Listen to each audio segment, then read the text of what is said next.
दोस्तों, इस यूनिवर्स में मनुष्य ही एक ऐसा जीव है जिसे नेचर ने ब्रेन के साथ उसे यूज करने की कैपेसिटी प्रदान की है।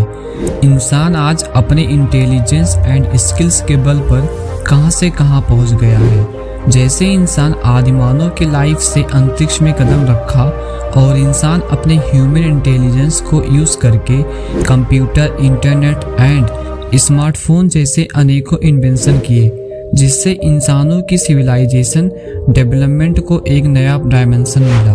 टेक्नोलॉजी के एरिया में इंसान ने इतनी तरक्की कर ली कि उसी की तरह सोचने, समझने और अपनी दिमाग का इस्तेमाल करने वाला चलता फिरता रोबोट एंड मशीनें तैयार कर ली, जो बिल्कुल इंसानों की तरह काम करने की कैपेबिलिटी रखता है। इसी एडवांस टेक्नोलॉजी से बनने वाली मशीन्स को एआई कहते हैं। लेकिन दोस्तों, क्या सच में एआई इंसानों को रिप्लेस कर देगी?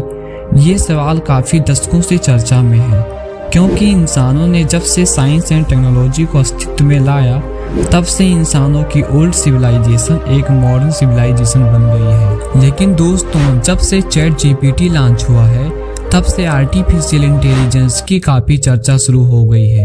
एक तरफ तो दुनिया के सबसे अमीर रिचेस्ट पर्सन एलोन मस्क ने तो आर्टिफिशियल इंटेलिजेंस को न्यूक्लियर वेपन से भी ज़्यादा डिस्ट्रक्टिव बताया है, क्योंकि बड़े बड़े दिग्गज साइंटिस्टों का मानना है कि अगर हम इंसानों ने एआई पर काम करना बंद नहीं किया तो यह इंसानों की लास्ट इन्वेंशन होगी। इसका मतलब हम इंसानों को एआई रिप्लेस कर देगी, और ये बात बिल्कुल सच है। आने वाले कुछ सालों में एआई कॉन्शियसनेस होना स्टार्ट हो चुकी होगी, क्योंकि जैसे हम ह्यूमन का लाइफ मशीनों पर डिपेंडेंसी बढ़ती जा रही है, चैट जीपीटी के आने के बाद से ही आर्टिफिशियल इंटेलिजेंस के कारनामे हर रोज सुनने को मिलते हैं। वैसे तो चैट जीपीटी ने एआई को काफ़ी बेहतर तरीके से समझाया है और एआई अपने बेसिक कमांड से एडवांस कमांड में जा चुका है, और एआई तो अब इंफॉर्मेशन को जनरेट भी कर सकता है, और यही नहीं, even complex problem and tough calculation को बहुत इजीली सॉल्व कर सकता है।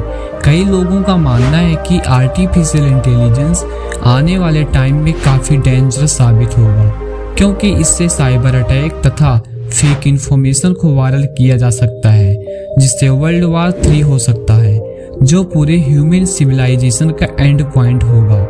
एप्पल के सीईओ तथा माइक्रोसॉफ्ट के फाउंडर बिल गेट्स जैसे दिग्गज पर्सन का मानना है कि एआई के लिए फ्यूचर में प्रोटोकॉल बनाने चाहिए।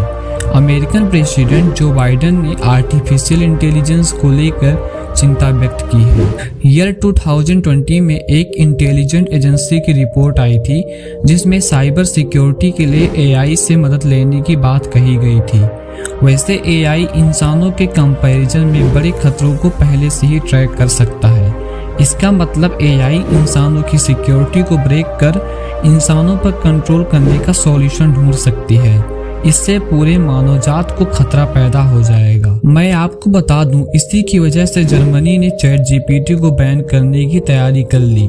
वहीं इटली ने चैट जीपीटी को बिल्कुल बैन कर दिया। लेकिन दोस्तों, इस बात को हम बिल्कुल इग्नोर नहीं कर सकते कि मिलिट्री डिफेंस में nuclear missiles and UAV drone तथा न्यूक्लियर सबमरीन्स को एआई से कंट्रोल किया जाता है। लेकिन फिलहाल एआई को फिक्स कमांड के अंदर रखा गया है।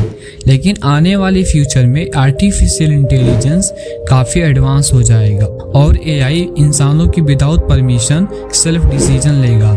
इससे पूरी ह्यूमैनिटी पर खतरा बढ़ सकता है, और आर्टिफिशियल इंटेलिजेंस ह्यूमन जॉब को रिप्लेस करके खुद उनकी जॉब को ऑक्यूपाई कर लेगा, क्योंकि टेक्नोलॉजी के सेक्टर में कुछ न कुछ एवरीडे इनोवेशन होती रहती है। और इसका सीधा सा एग्जाम्पल गूगल, फेसबुक, माइक्रोसॉफ्ट तथा एप्पल जैसे टेक कंपनीज अपने एम्प्लॉयज़ को बाहर का रास्ता दिखाने की तैयारी में है। इवन अमेजॉन ने तो डिलीवरी बॉय वाले एम्प्लॉयज़ को रिप्लेस करके ड्रोन डिलीवरी यूज़ करेगी, जो कि काफ़ी युवा जॉबलेस हो सकते हैं। इससे फाइनली बेरोजगारी बढ़ेगी। दोस्तों, इस बात में कोई दो राय नहीं है कि आर्टिफिशियल इंटेलिजेंस इंसानों के डेवलपमेंट में भी रोल प्ले कर सकती है और डिस्ट्रैक्शन में भी। वैसे आपका इस बारे में क्या विचार है, मुझे कमेंट करके ज़रूर बताएं। अगर आपको हमारी वीडियो पसंद आई हो तो चैनल को ज़रूर सब्सक्राइब करें, लाइक करें। Thanks for watching.